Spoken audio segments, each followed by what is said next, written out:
So the reason I'm talking about 4chan is because I honestly have nothing better to talk about. There's nothing going on in the news or anything to my knowledge, so this is what it comes down to. Recently, apparently Steve made the announcement that 4chan will be shutting down, that he just doesn't want to pay for it anymore, or doesn't feel like taking care of it, whatever the reason, and apparently there won't be a 4chan anymore. That's it. That's you would think with all the backlash of a child killing themselves, all the harassment, all the racism, all the sexism, everything, that would have shut down 4chan, but no, it's because Steve just doesn't want to pay for it anymore.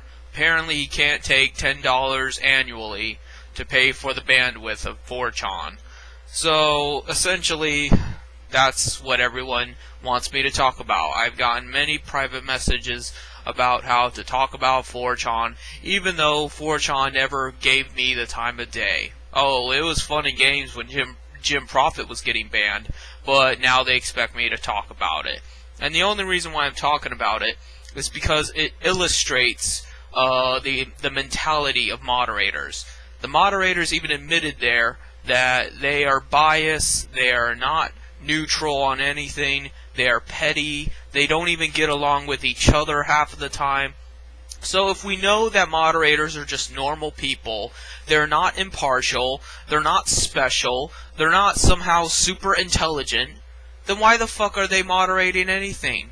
Why the fuck are they supervising the content if they themselves are no better? And you didn't need them to admit it to prove that. I could have told you that. But the fact is that you know the people behind the screen are just like you, if not worse, because let's face it, most people that do moderating are pretty big assholes, and they make that obvious. So why then do you feel like they're entitled to doing that to you? What this comes down to is, would you let someone on the street, just some random stranger danger, come along and tell you what you can say and do? Of course you wouldn't. So then why do you suddenly think they can on the internet? And isn't it ironic how we're trying to integrate real life into the internet, where people have their whole life story on Facebook and their real names are all plastered, and YouTube wants to make it to where you have to put in your real name to post comments in the comments section. But meanwhile, in real life, no one would dare say that just your average typical person has the right to police your thoughts and actions. That would be insane, and someone would probably punch you in the face for it. But meanwhile, on the internet, it's completely fine. So, not only does the internet have none of the positive characteristics of real life, it wants to have all of the negative consequences. It wants to have the negative consequences of where there are social stigmas of what you say and do, and everyone's to act a certain way and things like that. But then it couples that with no accountability of those with authority, just this Wild West mentality of those that have the means of production, and things like that. It's even worse than in real life. I guarantee you, I could rant like this in real life, and I wouldn't be banned from anything. I wouldn't be treated like shit to the extent that I am, or whatever. I could go to fucking Taco Bell right now and be making this video at the volume I'm making it, just speaking normally, and I guarantee you at least 2 people would be like, that guy's fucking right, he gets it. And a couple of people might think I'm full of shit, but they would keep it to themselves. Not because there'd be any law mandating that they had to, not because Taco Bell would throw them out for disagreeing with me and calling me on my shit, but because instinctively people subconsciously, I guess, have more restriction. They have more self-regulation. So if people instinctively have self-regulation, then why the fuck do you need to regulate their behavior on the internet? This idea that somehow people are magically chaotic and not able to, police themselves, and that they're just rabid animals online is ridiculous. Isn't it ironic that the very anarchist guy that is all pissed off at me, and I say anarchist with quotations, He's all butthurt about me being a totalitarian socialist.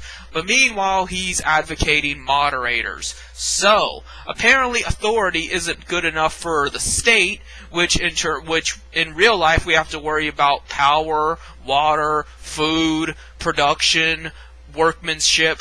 But it's good enough for online, where the only thing separating you from somebody else is your words and your thoughts.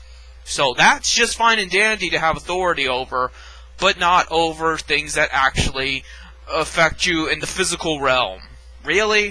And I never said that I advocate authority in the physical realm even, only that we cannot hope to make that transition between having freedom in the external world until we do it internally. Until we are ready to accept that we have internal freedom and internal dialogue, and we're entitled to that, we will never have it in the external world. So, if you do not like the fact that police officers brutalize random passerbys, if you do not like it that this imperialist government of yours is going to war with brown people for no reason other than money or for power or whatever, if you don't like the fact that there are draconian laws that erode your civil liberties, you need to start with online communities. You need to start with the assertion that you have the right to say what you want to say wherever you want to say it. And until you're prepared to do that, you're going to have to deal with those consequences in the real world. Because you were too pussy to even suggest that you have the right to speak your mind. So don't fucking tell me about all the shit the government's doing, all the shit big corporations are doing, because guess what? Most big corporations are in on this internet tyranny. Google's in on it, Facebook's in on it, eBay's in on it, Craigslist, whatever. It doesn't matter. They're all in on it. They are all these monolithic conglomerates that are in on suppressing freedom of speech and the suppression of people to organize and to just talk to each other as human beings and actually communicate and have dialogue and socialize. That's what the internet was intended for. The internet was created specifically in case the Cold War went out of their control and the world degenerated into a nuclear wasteland, and there would be a means to communicate with the outside world regardless of that. They could be in their bunkers, which by today's standards is like your parents' basements, and talk to people from anywhere in the world and not have to risk the harsh elements of nuclear radiation. That was the purpose of the internet. And it even evolved further than that to actually be a means to educate people and to share new ideas and to read history. And every book you could possibly imagine is memorized in the database of the internet. You have the ability right now to read any science, history, math, whatever subject that you want to, and have accessibility to all these possibilities and accessibility to anyone in the world you want to talk to. And the only thing stopping you from doing that is moderators. Moderators who are just normal people dictating where you can and cannot go, what you can and cannot say, and to what extent you can do those limitless potential things. That is evil. That is pure, unadulterated evil. And until you're willing to see that, I don't want to fucking hear a single word about how the government's so mean. I don't want to hear a single fucking word about how you're a anarcho-syndicalist or a liberal Democrat or anything. I don't fucking care, because you don't mean a word of it. If you do, then help me bring down moderators. Until then, shut the fuck up, go to work, live your useless life, and then wait to die. So, I guess that's it.